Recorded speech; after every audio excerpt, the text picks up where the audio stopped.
Photographing. Questions for Geoff? Some week, Geoff. It's not over. Let's hope it doesn't end too quickly. Have you been playing chiefly on the satellite and Challenger? Yeah. For the past 2 years, I haven't had to play any satellites, so I've been playing a lot of Challengers and trying to mix in some tour events.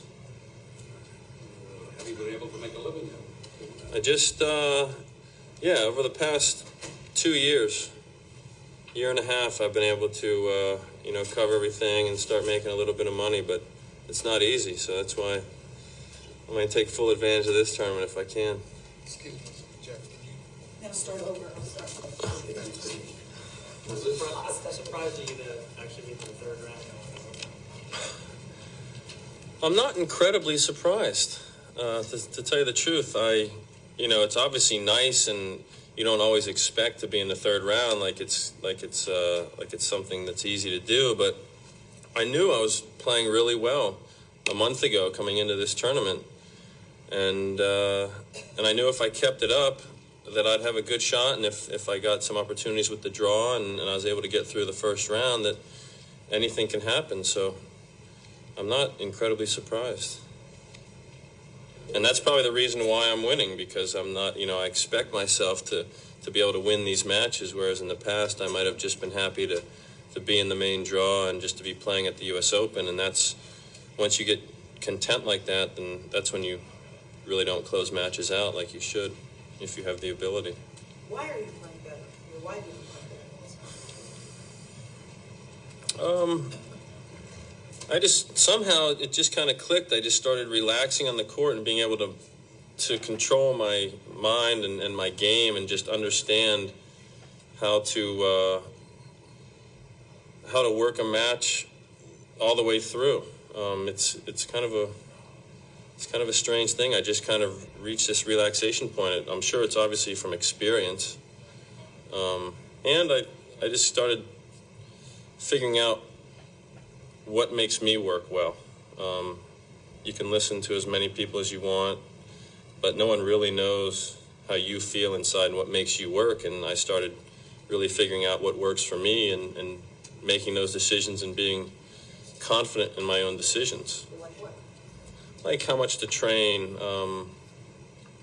when to train, how to take care of my body, what to eat, when to go out and have a good time, everything.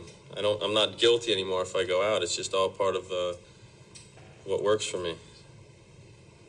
Unfortunately, I went to 4 years of college, so I drank some beers. So I like doing that. It relaxes me, How close were you to retiring? You talked about 95, the job interview. I already had retired. I quit. I was done for almost a year.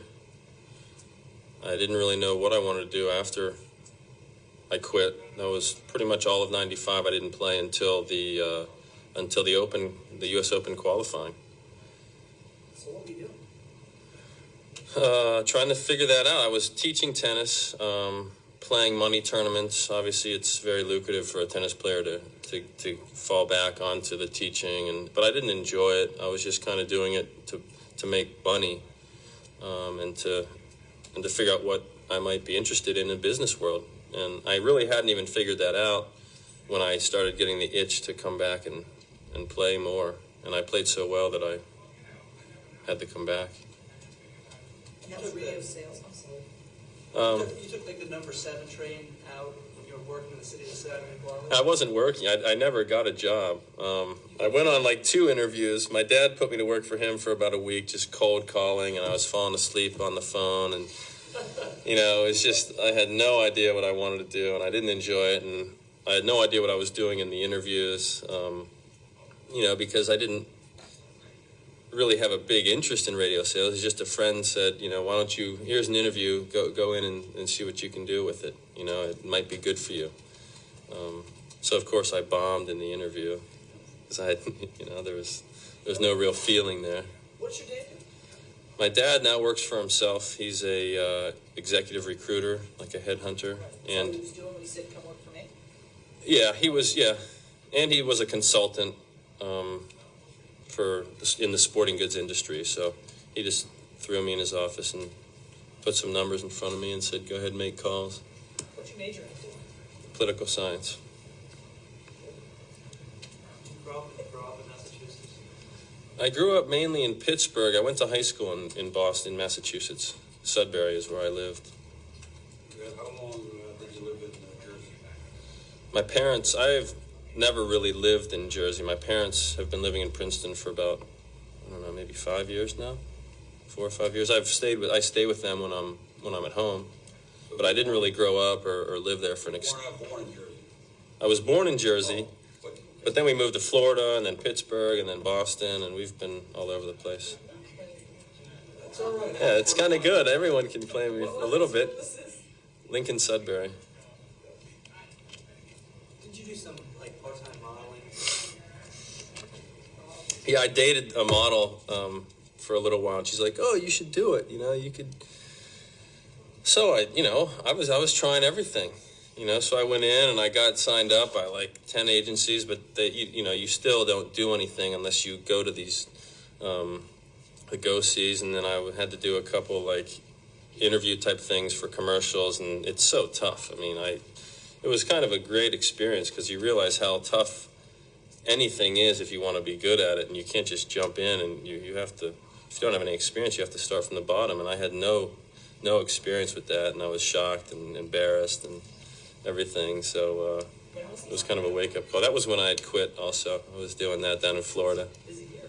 Yeah. Can you talk a little bit about the match real quick? About the pressure. Well, I was on my favorite court. I love that court. I played there last year and had a tough one with Quertin.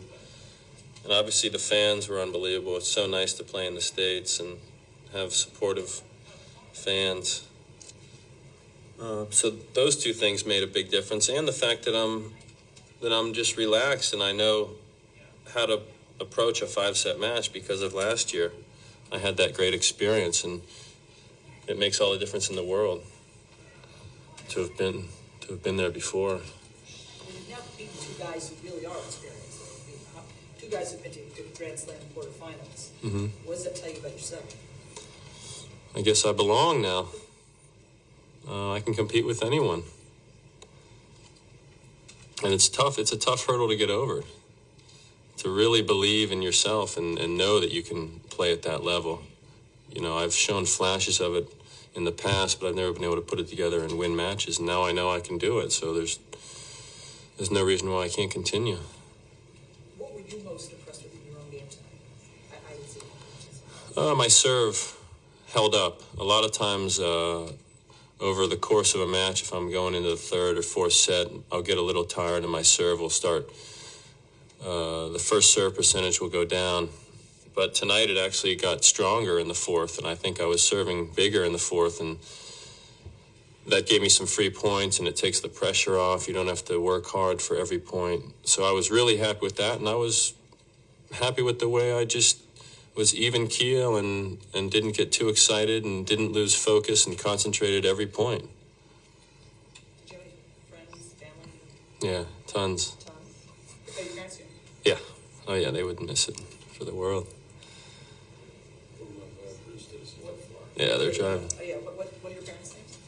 David and Suzanne, Suzanne. Any siblings here? No, my brother is in Columbus, Kevin. He just moved there, so he's busy with a new job. And 2 kids, one on the way, baby girl, one on the way, and a family, so it's tough to get away. Do you have any unusual stories about when you were after Duke playing in satellites and challengers around the world? Like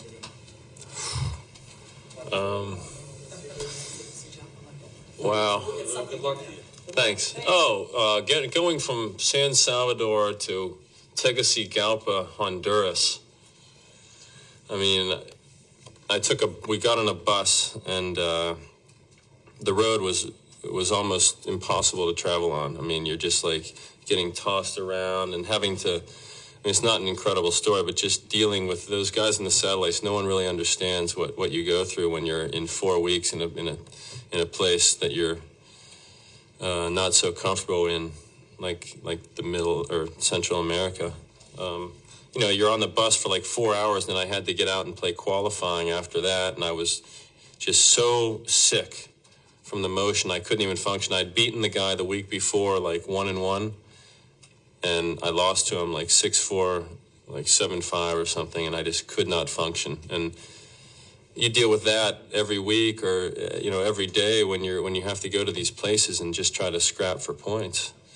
So that's just one little incident of why it's so tough on the satellites, and why I appreciate playing in a tournament like this and these big tournaments now. So I've seen it all.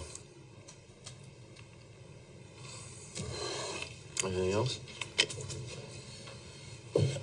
Thanks, Jeff. Appreciate it. All right.